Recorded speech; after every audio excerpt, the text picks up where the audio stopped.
ER गुथ्री को चाहिँ निकटवर्ती सम्बन्धनको सम्बन्धमा यही द साइकोलोजी अफ लर्निङ 1935 मा उनले त्यो कुरा राखे।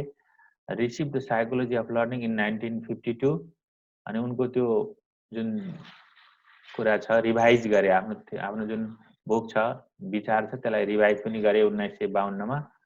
अनि revise a gold medal from American psychological foundation in 1958 revise गरिसकेपछि उनलाई चाहिँ एउटा गोल्ड मेडल पनि प्राप्त भएको रहेछ। उनको यो ब्याकग्राउन्डको कुराहरू छ। त्यसपछि मेजर थ्योरिटिकल कन्सेप्ट भनेर अब उनको चाहिँ सिद्धान्त, उनको सैद्धान्तिक धारणाहरू के हुन् त, मुख्य सैद्धान्तिक अवधारणाहरू के राख्छन् उनले भन्ने कुरालाई मैले यहाँ 3-4वटा बुँदामा पहिला राखेको छु। त्यसमा सबभन्दा पहिले यो कन्टिग्युटी थ्योरी र कन्टिजिनियस थ्योरी पनि भन्छ, ओन ट्रायल अफ लर्निङ यसभित्र छ, law of association, law of फ्रिक्वेन्सीका कुरा उनले गरेका छन्। त्यसपछि अर्को उनले लर्निङ इज ओन ट्रायल भनेर पनि भन्छ, सिकाइ एकै पटकमा सिकिन्छ भन्ने कुरा। रिसेन्सी प्रिन्सिपल भन्ने छ, यो तत्कालिकताको सिद्धान्त भन्ने, त्यो पनि उनीको थ्योरी अन्तर्गत छ। रोल अफ प्र्याक्टिसको कुरा उनले गरेका छन्। अनि मोमेन्ट प्रोड्युस स्टिमुली भनेर पनि उनले चाहिँ त्यो कुरा, यो गतिशीलताद्वारा उत्पन्न उत्तेजनाहरूको कुरा पनि उनले आफ्नो थ्योरीमा समावेश गरेका छन्। त्यसपछि अब हामी क्रमशः यिनीको थ्योरीको बारेमा चर्चा गर्दै जान्छौँ। तपाईँले यहाँ कन्टिग्युटी थ्योरी, सामिप्यताको सिद्धान्त भनेर नेपालीमा भनिन्छ, त्यसमा यसलाई ओन ल अफ लर्निङ भनेर पनि भन्ने गरिन्छ। यसमा के कुरा छ त, ओन ल अफ लर्निङमा त्यस्तो धेरै कुराहरू, यसमा धेरै चाहिँ अक्किन पर्ने कुराहरू छैन। र यहाँ कुरा के छ भने हामी एउटै प्रयासबाट सिक्छौँ। उनको मेन चाहिँ अब त्यहाँ भन्दाखेरि धेरै कुराहरू समावेश गरिएको भए पनि तपाईँ हामीले बुझ्ने भाषाको कुरा गर्दाखेरि उहाँ हामीले अथवा प्राणीले कुनै पनि कुरा सिक्दाखेरि एउटै प्रयासबाट सिक्छ। यसभन्दा अगाडिका जति पनि व्यवहारवादी सिकाइ सिद्धान्तकारहरूले के भनेका थिए त भन्दाखेरि हामी एउटा प्रयासले होइन कि पटक पटकको प्रयासबाट, प्र्याक्टिसबाट, रिइन्फोर्समेन्टको सहायताबाट मात्रै प्राणीले सिक्न सक्छ भन्ने कुरा थियो। तर यसमा चाहिँ उनले के भनेका छन् भने होइन, प्राणीले सिक्ने कुरा चाहिँ एउटा सिङ्गल प्र्याक्टिसबाट, सिङ्गल लको आधारमा उसले ओन ल लर्निङ एकै पटकमा उसले सिक्छ भन्ने कुरालाई चाहिँ देखाएका छन्, जोड दिएका छन्, जसलाई हामी ओन ल अफ लर्निङ र निकटताको सिद्धान्त, यो गुथ्रीको सिकाइ प्रक्रियालाई व्याख्या गर्न एकमात्र सिद्धान्त पनि भनिन्छ यसलाई, अथवा यसलाई चाहिँ निकटताको सिद्धान्त कन्टिग्युटी थ्योरीलाई पनि थ्योरीको रूपमा पनि यही एउटै कुरा हो यो दुईटैको। र यसको भनाइमा के छ भने यिनको अनुसार सिकाइ पुनर्बल अथवा रिइन्फोर्समेन्ट अभ्यास प्र्याक्टिसको कारण नभएर निकटताको आधारमा, के को निकटता त भन्दाखेरि स्टिमुलस र रेस्पोन्सको निकटताको आधारमा मात्रै चाहिँ त्यो के हुन्छ, सिकाइ हुन्छ। त्यहाँ चाहिँ प्र्याक्टिसको कारणले, त्यहाँ रिइन्फोर्समेन्टको कारणले सिकाइ हुने होइन कि त्यहाँ चाहिँ कन्टिग्युटीको कारणले, निकटताको कारणले सिकाइ हुन्छ भनेर उनले छन्। जस्तै अब a combination of stimuli which was accompanied by a moment will on its recurrence tend to be followed by the moment। अर्थात् यदि कुनै उत्तेजनाको फलस्वरूप कुनै गतिशीलता देखा पर्छ भने त्यस उत्तेजनाको पुनरावृत्तिमा समान गतिशीलता देखा पर्छ भन्ने कुरा उनले कुरा राखेका छन्। त्यो पनि यही ओन ट्रायल लर्निङको कुरासँग। तपाईँलाई कहिले कहिले यो अब्जेक्टिभ क्वेसनमा यो कुरा आउँछ अथवा यो कसले भनेको हो भनेर पनि सोध्छ। A combination of the stimuli which was accompanied by a moment while on its recurrence tend to be followed by the moment, यो कसको भनाइ हो भनेर पनि कहिले कहिले भन्छ, अथवा यो कुरालाई प्रुभ गर्नुस् भनेर यही स्टेटमेन्टलाई दिएको पनि हुन सक्छ। यो गुथ्रीको भनाइसँग, यो ल अफ लर्निङ अथवा कन्टिग्युटी थ्योरीसँग यो सम्बन्धित छ। त्यस्तै अब उनले सधैँभरि के भन्छन् भन्दा सिकाइलाई उत्तेजना र प्रतिक्रियाको सम्बन्धको रूपमा व्याख्या गर्दछन्। दुईटाको सम्बन्ध सिंगल ट्रायल सम्बन्धको आधारमा हुन्छ र सिकाइको लागि अभ्यास पुनर्बलको सट्टा यिनीहरूको बीचको निकटताको मात्रा कति हुन्छ त्यसको आधारमा चाहिँ हामीले चाहिँ सिक्न सक्दछौँ अथवा प्राणीले सिक्न सक्दछ भन्ने कुरा छ। अब यसमा ल अफ एसोसिएसन भनेको पनि त्यही हो। के को एसोसिएसन त भन्दाखेरि उत्तेजना र प्रतिक्रियाको साहचर्य कति हुन्छ त्यसका, a thought or idea that was originally expressed along with other thought will on the recurrence will lead to the recall or associate thought भन्छ। हामीले चाहिँ हामीहरूसँग कतिपय कुराहरू यस्तो हुन्छ कि हामीले कुनै कुरा सिक्छौँ भने पनि पहिला त्यसको बारेमा हाम्रो दिमागमा केही कुराहरू छ, त्यसको बारेमा केही ब्याकग्राउन्डहरू छ भने त्यो कुरालाई हामी सजिलैसँग अर्को पटक एसोसिएट गरेर हामी सिक्न सक्छौँ। यदि हामीसँग त्यसको बारेमा पृष्ठभूमि केही नै छैन, त्यसको बारेमा अहिलेसम्म केही सुनेकै छैन भने त्यस्तो अवस्थामा साझार्य गर्न चाहिँ गाह्रो हुन्छ भन्ने पनि यसको चाहिँ ल अफ एसोसिएसनको कुरा छ। त्यस्तै ल अफ फ्रिक्वेन्सीको कुरा छ। वाटसन एन्ड प्याभ्लोभ यो दुईटाले एक्सपेरिमेन्ट गरेका छन्। यो के अरे व्यवहारवादीमा वाटसन र प्याभ्लोभ पनि अगाडि आउँछन्। यिनीहरूले के कुरामा जोड दिएछन् भन्दा repetition of the association between condition and uncondition stimuli भनेको वाटसन र प्याभ्लोभले के कुरामा जोड दिएका छन् भन्दाखेरि कन्डिसन भनेको स्वाभाविक र अस्वाभाविक उत्तेजना बीचमा जति बढी दोहोरिन्छ अथवा तिनीहरूको सम्बन्धलाई पटक पटक रिपिटेसन गरिन्छ त्यति बढी चाहिँ सिकाइ हुन्छ भन्ने कुरा चाहिँ उनीहरूले जोड दिएका छन्। त्यसको आधारमा रेस्पोन्स चाहिँ रिक्वायर गर्छ। जति दोहोऱ्याउँदै गयो त्यति चाहिँ रेस्पोन्स चाहिँ बलियो र कन्डिसन हुँदै जान्छ भन्ने जुन वाटसन र प्याभ्लोभको विचार थियो त्यो विचारभन्दा अलिकन पृथक विचार चाहिँ गुथ्रीको छ, जसलाई हामी ल अफ फ्रिक्वेन्सीको रूपमा लिन्छौँ। But Guthrie rejected the law of frequency. यो चाहिँ यो फ्रिक्वेन्सीको कुरालाई चाहिँ वाटसन र प्याभ्लोभले जुन भने कन्डिसन स्टिमुलस र अनकन्डिसन स्टिमुलस बीचको जुन रिपिटेसन छ त्यसको आधारमा रेस्पोन्स रिक्वायर गर्छ त रेस्पोन्स हुन्छ, रेस्पोन्सहरू बाहिर प्रस्फुटित हुन्छन् भन्ने कुरालाई जुन चाहिँ स्वीकारे त्यसको लागि उनीहरूले विरोध गर्छ। उनले के भन्छन् त भन्दाखेरि he says that stimulus pattern gain its full associative strength on its first pairing with the moment of response। जस्तै तपाईले कहिले कहिले हामीले पनि भन्ने गर्छौं फर्स्ट एन्ड लास्ट भन्छ नि। जस्तै पहिलो पटक first impression is the last impression भनेर हामीले जुन वर्डहरू प्रयोग गर्छौं, पहिलो पटक देख्दाखेरि झलक्क जलाई चाहिँ जे चिजलाई मन पर्यो अथवा हाम्रो दिमागले पहिलो पटक जे कुरालाई एक्सेप्ट गर्यो त्यो कुरालाई हामी जीवनभर फलो गरेर जान्छौं भन्ने जुन हाम्रो उक्तिहरू पनि सोसाइटीमा छ, यो गुथ्रीको थ्योरीबाट आएको कुरा हो। उनले पनि त्यही भन्छ कि स्टिमुलस प्याटर्न जुन वान पेयरिङ, वान सिंगल पेयरिङमा एकचोटि दुईटाको कनेक्ट भइसकेपछि फेरि त्यसलाई रिपिट हुनै पर्दैन। त्यही पहिलो पटक भएको कनेक्सनकै आधारमा उसका जति पनि रेस्पोन्सहरू, यहाँ मोमेन्ट भनेको रेस्पोन्स हो है। हामीले यहाँ अरूले चाहिँ अरू थ्योरीमा रेस्पोन्सै भनेका छन्, तर गुथ्रीले चाहिँ मोमेन्ट भन्ने शब्द प्रयोग गरेका छ। त्यही भएर मैले यहाँ मोमेन्ट अर रेस्पोन्स भनेर राखिदिएको, तपाईहरु नझुक्किनु होला भनेर है। यसरी चाहिँ एकैचोटिको चाहिँ पियरिङ स्ट्रेन्थ कति बलियो हुन्छ। एकै पटकमा जब पियरिङ हुन्छ, पहिलो पियरिङ हुनलाई चाहिँ टाइम लाग्न सक्छ। एउटा चाहिँ स्टिमुलस र रेस्पोन्स बीचमा अथवा कन्डिसन स्टिमुलस र अनकन्डिसन स्टिमुलस बीचमा चाहिँ कन्डिसन हुन अथवा पियरिङ हुन टाइम लाग्न सक्छ। तर एकचोटि टाइम लाएर त्यो पियरिङ भइसकेपछि अर्को पटक त्यसलाई दोहोऱ्याउन पर्दैन, अटोमेटिक रेस्पोन्सहरू बिल्ड भएर आउँछन् भन्ने कुरा चाहिँ यो ल अफ फ्रिक्वेन्सीको सन्दर्भमा उनले बोलेका छन्। Guthrie is the result of contiguity between a pattern of stimulation or and response. यो स्टिमुलेसनको प्याटर्न कस्तो, कसरी दुईटा जस्तै दुईटा जोडिँदाखेरि कसरी जोडिन्छ। जस्तै हामीले ढोका खोल्छौं, हाम्रो घरको ढोकाहरू खोल्छौं, तपाईहरुले कुन हातले ढोका खोल्नुहुन्छ? कसैले दाहिने हातले ढोका खोल्ने बानी परे हुन्छ, कसैले देब्रे हातले। किन भन्दा त्यो ढोका खोल्ने कुरा र हाम्रो हातसँग मोमेन्ट जुन एकचोटि पियरिङ भयो, सधैँभरि दाहिने हातले हामी खोल्छौं भने प्रायःजसो त्यो मान्छेले दाहिने हातले नै खोल्छ। तपाईहरुले भन्नुहोस् कोही बच्चाहरूले सानैदेखि देब्रे हातले लेख्छन्, कसैले दाहिने हातले लेख्छन् हैन। त्यो के हुन्छ भने एकचोटि देब्रे हातले लेख्ने बानी परिसक्यो, अब अर्को पटक फेरि त्यसलाई चाहिँ रिपिटेसन गर्नै पर्दैन। एकचोटि हेबिटमा आइसकेपछि, एकचोटि सिकिसकेपछि त्यो कुरा चाहिँ अटोमेटिक चाहिँ सिकिन्छ।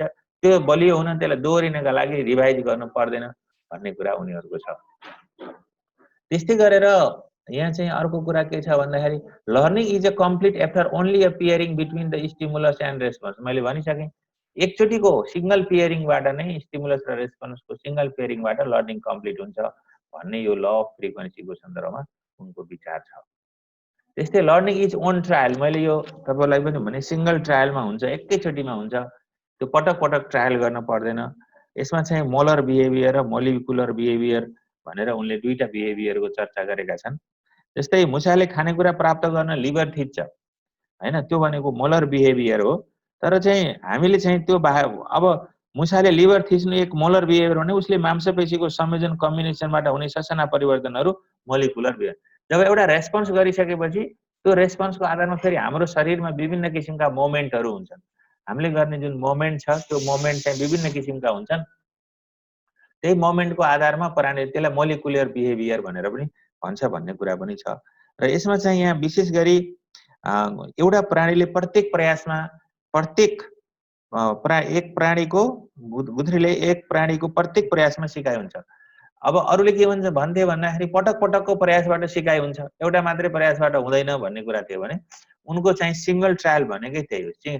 लर्निङ इज ओन ट्रायल भनेकै एकै पटकमा सिकाइ हुन्छ भन्ने कुरा हो। यसरी पूर्ववर्ती उनका अरू व्यवहारवादी विद्वानहरूले मनोवैज्ञानिकहरूले भनेको कुरालाई उनले स्वीकार गरेका छैनन् र उनले के भन्छ, a stimulus pattern gain its full associative strength on the occasion of the first pairing with the response. जुन हामीले माथि भनिसके मैले तपाईलाई यो यहाँ पनि भनेको छ, stimulus pattern gain its full associative strength on the occasion of its first pairing with the response. रेस्पोन्ससँग स्टिमुलसको जुन पेयरिङ हुन्छ त्यसैको आधारमा नै सिकाइ हुन्छ। Learning is the result of contiguity between own stimulation pattern with own response, and learning will be complete only after the pairing between the stimulation and response।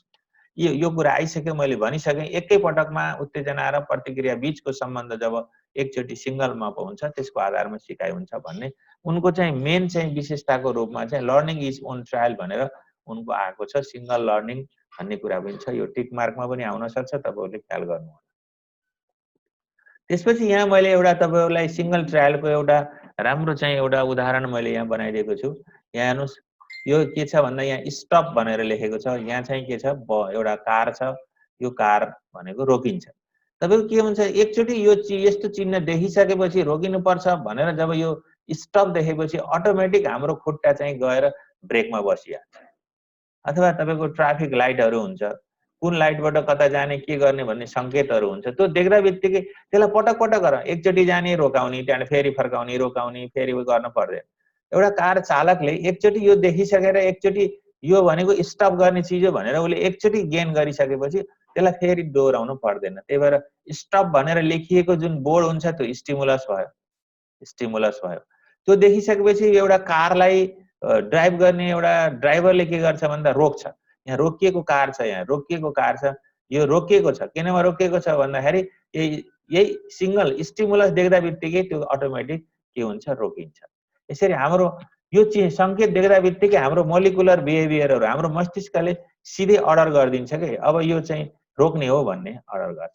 जस्तै कोही सानो सानो बच्चाहरु, गाईवस्तुहरु हामी बाटोमा हिँडेको हामी देखेका छौं भने त्यो नरोकिन सक्छ, किन भन्दा त्यो सिंगल ट्रायल भएको हुँदैन।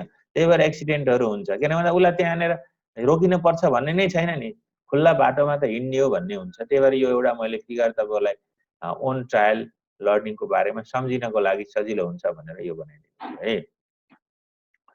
त्यस्तै गरेर रिसेन्सी प्रिन्सिपल भन्ने छ अर्को। यो रिसेन्सी भनेको तत्कालिकताको सिद्धान्त। उनले के भनेका छन् त भन्दाखेरि यहाँ मानिसले कुनै उत्तेजनाको उपस्थितिमा जुन व्यवहार देखाउँछ त्यसको पुनरावृत्तिमा समान व्यवहार देखिन्छ। एकचोटि तपाईले जुन व्यवहार देखाउनुहुन्छ त्यसको पुनरावृत्ति उही रूपमा हुन्छ भनेर है।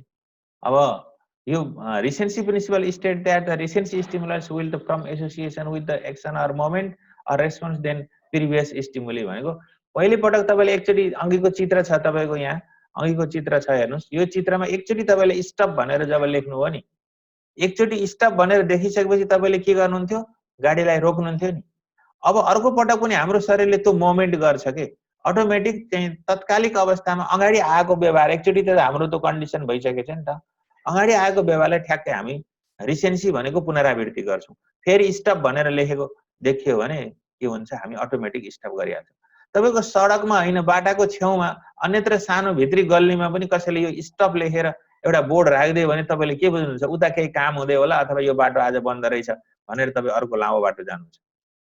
तर यो लेखेको छैन भने तपाई हामीले के बुझ्छौं भन्दाखेरि यो चाहिँ बाटो खुल्ला छ भन्ने बुझ्छौं के। त्यही भएर हामीले पहिले गरेको व्यवहार पुनरावृत्ति गर्ने कुरालाई यहाँ रिसेन्सी प्रिन्सिपल भनेर भनेको छ। यहाँ त्यही कुरा छ। विशेष परिस्थितिमा जस्तै मानिसले कुनै विशेष परिस्थितिमा देखाएको व्यवहार समान परिस्थितिमा दोहोरिँदा पुनः दोहोरिन्छ। जस्तै पहिला स्टप लेखिएको चीज कुनै ठाउँ देख्दा हामी गाडी रोक्थ्यौं भने अर्को कुनै ठाउँमा फेरि त्यो स्टप लेखेको देख्यौं भने हामी अटोमेटिक दोहोऱ्याइहाल्छौं है। जस्तै एकचोटि चाहिँ तपाईले भन्नुस् न, कालो कुकुरले टोकेको छ, कसै मान्छेलाई लखेटेको छ भने अर्को पटक कसैको घरमा कालो कुकुर देख्यो भने पनि त्यो मान्छे घरभित्र छिर्न मान्दैन। कारण के थियो भन्दाखेरि अब अगाडिको व्यवहार उसले डर त्यो त्रास जुन पहिलेको थियो त्यो अटोमेटिक दोहोरेर आउँछ, ऊ आत्तिहाल्छ। पहिलो पटक आत्तिएको थियो भने अर्को पटक पनि आत्तिन्छ। यसरी चाहिँ रिसेन्सी प्रिन्सिपलको कुरा यही कुरा छ यहाँ पनि। If association between stimuli and response are the contiguous and require a single trial to learn, then the recency principle is necessary. यो single trial to learn अथवा लर्निङ इज सिंगल ट्रायलका लागि पनि रिसेन्सी प्रिन्सिपल जरुरी छ। यदि हाम्रो मस्तिष्कले कुनै पनि कुरा पहिलेको अनुभवलाई दोहोर्याउन सकेन भने त्यति बेला यो कुरा लागू हुँदैन भन्ने कुरा हो। जस्तै यही हो, जस्तो फर्गेटिङ भनेर हामी भन्छौँ नि, बिर्सने कुरा आउँछ नि, बिर्सने यही हो। पहिले गरेको हाम्रो जुन कन्डिसनिङको कुरालाई हामी बिर्स्यौँ, त्यसलाई चाहिँ हाम्रो मस्तिष्कले फालिदियो भने त्यति बेला चाहिँ के हुन्छ, त्यो बिर्सन सक्छ। त्यही भएर यो कुरा चाहिँ रिसेन्सी प्रिन्सिपलको चर्चा पनि उनले गरेका छन्। रोल अफ प्र्याक्टिस, यो रोल अफ प्र्याक्टिसमा मैले एउटा मात्रै लाइन किन लेखेको छु त भन्दाखेरि जब चाहिँ ओन ट्रायल लर्निङको कुरा आउँछ भनेपछि त्यहाँ प्र्याक्टिसको कुरा नै भएन। एकैचोटिमा कुनै पनि कुरा सिकिन्छ भनेर जब हामी भन्छौँ भने त्यहाँनिर पटक पटक प्रयास गर्नुपर्छ भन्ने कुराको गुत्ती चाहिँ समर्थनमा छैन। उनले जस्तो प्याभलोभ, स्किनर, वाटसनले जस्तो हामीले यदि प्र्याक्टिस मेक्स मेन पर्फेक्ट अथवा प्र्याक्टिसले चाहिँ हाम्रो सिकाइलाई बलियो गराउँछ भन्ने कुराहरूमा उनीहरूले विश्वास गर्थे। रिइन्फोर्समेन्टले यसलाई चाहिँ सहयोग गर्छ, प्र्याक्टिसको साथसाथै त्यहाँ रिइन्फोर्समेन्ट पनि दियो भने सिकाइ राम्रो हुन्छ भन्ने कुरा थियो। ती सबै कुरालाई उनले चाहिँ स्वीकार गर्दैनन्। रोल अफ सिकाइमा प्र्याक्टिस भनेको हुँदैन एकैचोटि एकपटक गरेको ट्रायलबाट नै, हैन, पटक पटक गरेपछि हामीले त्यसलाई प्र्याक्टिस भन्छौँ। प्र्याक्टिसको पनि रिपिटेसनको कुरा छ, हैन। यसलाई चाहिँ उनले ओन ट्रायल लर्निङलाई मात्रै विश्वास गर्छन्। त्यही भएर यो यसमा मैले धेरै कुरा राखेको छैन। अनि मोमेन्ट प्रोड्युस स्टिमुली भन्ने छ, यहाँ बडा महत्त्वपूर्ण कुरा छ। मोमेन्ट प्रोड्युस्ड स्टिमुली, यसमा चाहिँ गतिशीलताद्वारा उत्पन्न उत्तेजनाहरू भनेको छ। उनले के भन्छन् भन्दा सिकाइको प्रक्रियामा बाह्य वातावरणमा देखा पर्ने उत्तेजना र उसले त्यस उत्तेजनाको व्यवहारको रूपमा व्याख्या गर्नुको सट्टा उसको तुलनात्मक रूपमा बढी विश्लेषणात्मक व्याख्या प्रस्तुत गर्दछ। भन्नुको अर्थ के छ भने बाह्य उत्तेजनाको सम्बन्ध वातावरणसँग हुन्छ भनेको है। हामीले कुनै पनि उत्तेजना गर्ने अथवा नगर्ने भन्ने कुरा हाम्रो बाहिरी वातावरणले त्यसलाई प्रभाव पार्छ भन्ने कुरामा उनले छ। त्यस्तै गरेर उनले के भन्छन् भन्दाखेरि आन्तरिक उत्तेजनाको सम्बन्ध प्राणीमा आन्तरिक गतिशीलताको कारण उत्पन्न उत्तेजनासँग हुन्छ। हामी आफै पनि जस्तो हामी भित्र एउटा ड्राइभ हुन्छ, हामीले चाहिँ कुनै पनि कुरापट्टि एकचोटि चाहिँ त्यसमा कन्डिसनिङ भइसकेपछि हाम्रो मोलिकुलर बिहेभियर अथवा हाम्रो साना साना रेस्पोन्सहरू जन्म हुन्छ। तर सूक्ष्म मांसपेशीय गतिशीलताहरू हुन्छ भन्ने कुरामा चाहिँ यो मोभमेन्ट प्रोड्युस्ड स्टिमुली भन्ने कुरा छ। यहाँ त्यही कुरा लेखेको छ, stimulus which are caused by movement भनेको यहाँ रेस्पोन्स हो अफ द बडी। हाम्रो स्टिमुलसले हाम्रो अटोमेटिक हाम्रो शरीरमा के उत्पन्न गराउँछ भन्दाखेरि मोमेन्टहरू, रेस्पोन्सहरू। कुनै पनि स्टिमुलस हामी देखिसकेपछि त्यो चिजप्रति अटोमेटिक हाम्रो शरीर चलायमान हुन्छ, गतिशीलता हुन्छ। If we hear a sound uh turn uh towards it, जस्तै कतिपय आवाजहरू हामी छान्छौँ। For example the muscles tense and joints produce stimuli that are, जस्तै चर्को आवाज सुनियो भने हाम्रो एक किसिमको शरीरमा झड्का आउँछ, हैन। कोही एकदम चाहिँ आवाजको कुरा हुन्छ, कोही दृश्यहरू त्यस्तो देख्यौँ भने पनि त्यो हाम्रो शरीर बिग्रन सक्छ। घटनाहरू परिघटनाहरू हामी देख्यौँ भने हाम्रो शरीर अटोमेटिक हाम्रा जोइन्टहरू त्यसै चलायमान हुन्छन् भन्ने कुरा छ। अथवा external situation cause by to move, हामीले जति पनि रेस्पोन्सहरू गर्ने हो त्यो बाहिरी वातावरणको कारणले हामीले चाहिँ गर्छौँ। जस्तै अहिले हामी घरमा बसेका छौँ, अहिले हाम्रो रेस्पोन्स भनेको हामी बाहिर निस्कने कुरालाई हामी एभोइड गर्छौँ। कारण के हो त भन्दाखेरि अहिले बाहिरी वातावरण जुन छ त्यो बाहिरी वातावरणले हाम्रो चाहिँ अहिले त्यो किसिमको बाहिरी वातावरणले हामीलाई प्रभाव पारेको छ हाम्रो रेस्पोन्समा। अब यदि सरकारले भोलिबाट चाहिँ ल चाहिँ अब यो खुल्ला भयो, तपाईँहरू ढोक्क भएर निस्कनुहुन्छ भनेर यदि भनिदियो भने सबै मान्छे निस्किन्छ, हैन। नभन्दा त अलिअलि जिद्दी गरेर मान्छे निस्किरहेछ भने वातावरण क्रिएट हुनु पर्यो। अब अहिले सुरुमा हामी चाहिँ भन्नुहोस् न कोभिड-19 को बारेमै कुरा गरौँ। कोभिड-19 मा सुरुमा कोही पनि मान्छे 14 दिनसम्म बाहिर निस्केन। ओहो यो त बर्बादै हुनेछ, बाहिर निस्कियो भने त खतमै हुनेछ भन्छ। तर 14 दिन 15 दिन हुँदा हुँदै 65 दिन पुग्यो। अहिले संसारमा मर्ने मान्छेहरू पनि एकजना होइन, हजारौं लाखौं मान्छे मरिसके। पहिला चाहिँ जम्मा चाहिँ 30 जना मान्छे संक्रमित भए, एकजना मान्छे नेपालमा संक्रमित भयो भन्दाखेरि हामी डराएका थियौँ भने आज अब हजारको नजिक मान्छे संक्रमित भए, 4-5 जना मान्छे मरिसके। अब हामीले बिस्तारै बिस्तारै त्यो वातावरणमा भएको परिघटनालाई हामीले चाहिँ त्यसलाई हल्का हल्का रूपमा त्यसलाई स्वीकार्दै स्वीकार्दै गएर अब आफै सचेत हुन पर्दो रहेछ, आफै चाहिँ केयर गर्यो भने यसबाट बच्न सकिने रहेछ, अरूले भनेर भन्दा पनि आफै यसबाट सचेत हुनुपर्छ भन्ने कुरा हाम्रै अहिले बाहिरी वातावरणले हामीलाई त्यो सिकाइरहेछ। अब हामी बाहिर हिँड्दाखेरि हामी अब त्यसै अटोमेटिक सचेत भएर हामी हिँड्छौँ। यही कुरा नै मुभमेन्ट प्रोड्युस स्टिमुलीसँग रिलेटेड छ। The response will be the stimulus for next response to that is will be involve in the chain process. जस्तै तपाईँले एउटा रेस्पोन्स गर्नुभयो, त्यसपछि फेरि केही समयपछि अर्को वातावरणमा थोरै चेन्ज भइसकेपछि तपाईँको रेस्पोन्स परिवर्तन भए पनि तर त्यसको रिलेसन चाहिँ अघिल्लो रेस्पोन्ससँग हुन्छ। तपाईँले यसभन्दा जस्तै तल्लो कक्षामा पढेको कुरा र माथिल्लो कक्षाकोमा पढेको कुराहरू बिचमा चेनिङ रेस्पोन्स हुन्छ कि अघिल्लो वर्षमा तपाईँले केही सिकेको कुरा छ अथवा थोरै सिक्नु आएको छ भने यो अर्को नयाँ कक्षामा आउँदाखेरि तपाईँले फेरि त्यो कुरा सिक्न तपाईँलाई इजी हुन्छ अथवा तपाईँले रेस्पोन्स चाहिँ राम्रोसँग गर्नुहुन्छ भन्ने कुरा छ। अब यहाँ मैले तपाईँलाई एउटा यो फिगर देखाएको छु। यो फिगर हेर्नुहोस् मुभमेन्ट प्रोड्युस स्टिमुलीको। सबभन्दा पहिले चाहिँ यहाँ हेर्नुहोस् रिङ्गिङ टेलिफोन भन्ने हेर्नुहोस्। सबभन्दा पहिले देखिया छ रिङ्गिङ टेलिफोन छ। यहाँ घन्टी बज्यो, टेलिफोनको घन्टी। तपाईँको यहाँ हाम्रो चाहिँ टेलिफोन छ, यो टेलिफोनको घन्टी बज्यो। त्यसपछि head and body turning response छ। जब घन्टी बढिसकेपछि हामी यता फर्किया छौँ भने यता फर्किन्छ फर्किन्न, घन्टी कता बजेछ त्यतातिर हाम्रो शरीर मुभ हुन्छ हुन्न, हाम्रो कान त्यतातिर फर्काउँछौँ, आँखाले त्यतातिर हेर्छौँ हैन। अनि राइजिङ फ्रम चेयर, तपाईँ के गर्नुहुन्छ बिस्तारै चेयरबाट अब बस्नु आएको छ अथवा सुत्नु बेडमा कहाँ हुनुहुन्छ त्यहाँबाट तपाईँले आफ्नो शरीरलाई मुभ गराउनुहुन्छ। जता चाहिँ हामी रिङ्गिङ भएको छ त्यतातिर हामीलाई उठाउँछौँ। अनि टर्निङ टुवर्ड द टेलिफोन त्यतै हामी चाहिँ जान्छौँ होइन। अब त जान्छ अर्कोतिर त हामी जान्नौँ नि। अनि त्यस्तै वल्किङ टुवर्ड्स टेलिफोन त्यतै हिँड्छौँ। अब अलि टाढा छ भने हिँड्छौँ, नजिकै छ भने हात लम्काउँछौँ होइन, यो कुराहरू हुन्छ। त्यसपछि टुवर्ड्स टर्निङ टेलिफोन अनि वल्किङ टुवर्ड्स द टेलिफोन त्यतैतिर हिँड्न। अब अलि टाढा छ एउटा कोठाबाट किचनमा भएको मान्छे चाहिँ अब टेलिफोन भएको रुममा जानु पर्यो। अनि पिकिङ हामी के गर्छौँ त्यसपछि रिसिभ गर्छौँ उठाउँछौँ हैन। अनि त्यसपछि त्यति काम हुँदो रहेछ। बजेको के थियो, एउटा घन्टी बजेको थियो, टेलिफोनको एउटा घन्टी बजेको थियो। घन्टी भनेको स्टिमुलस हो अथवा स्टिमुली हो, त्यसले हाम्रो शरीरमा कतिवटा मोमेन्ट ल्यायो हैन, त्यसैलाई मुभमेन्ट प्रोड्युस स्टिमुली भनेर भन्छ। क्लियर? अब यो फिगर पनि सम्झिनु पर्यो। अब तपाईँले त्यहाँ किताबमा विभिन्न किसिमले व्याख्या गरेको हुन्छ। तपाईँले यो रिङ्गिङको कुरा, मैले टेलिफोनको कुरा सजिलो मोबाइल जोड्न सक्नुहुन्छ, तपाईँले साइकलको कुरालाई यसमा जोड्न सक्नुहुन्छ हैन। अब तपाईँले चाहिँ अब कुनै मान्छे देख्नुभयो, कुनै मान्छे आछ्यु गरेको मान्छे देख्नुभयो, रुवा लागेको मान्छे देख्नुभयो भने अहिले के गर्नुहुन्छ तपाईँ त्यतातिर जानुहुन्छ? रुवा लागेको आछ्यु गर्ने मान्छे देख्यो भने त अहिले हामी त्यता जाँदैनौँ। अलि पर तर हाम्रो शरीरमा चाहिँ मोमेन्ट चाहिँ हुन्छ। अब टेलिफोनको घन्टी बज्दाखेरि हामी उतातिर आग्रसित हुन्थ्यौँ। अब कोही मान्छे आछ्यु गरेर रुवा लागेको मान्छे अथवा मास्क नलागेको मान्छे देख्यौँ भने हामी के गर्छौँ, अब अपोजिट डिरेक्सनतिर हामी जान्छौँ के। किनभने अटोमेटिक त्यो स्टिमुलीको बाहिरी वातावरणको सम्बन्ध चाहिँ केसँग छ त भन्दा स्टिमुलससँग छ भन्ने कुरा मैले यहाँ तपाईँलाई जानकारी गराउन चाहेको है। अब तपाईँलाई मैले एउटा एक्सपेरिमेन्ट उनले केमा एक्सपेरिमेन्ट गरे भन्ने कुरा चाहिँ तपाईँलाई मैले थोरै जानकारी गराउन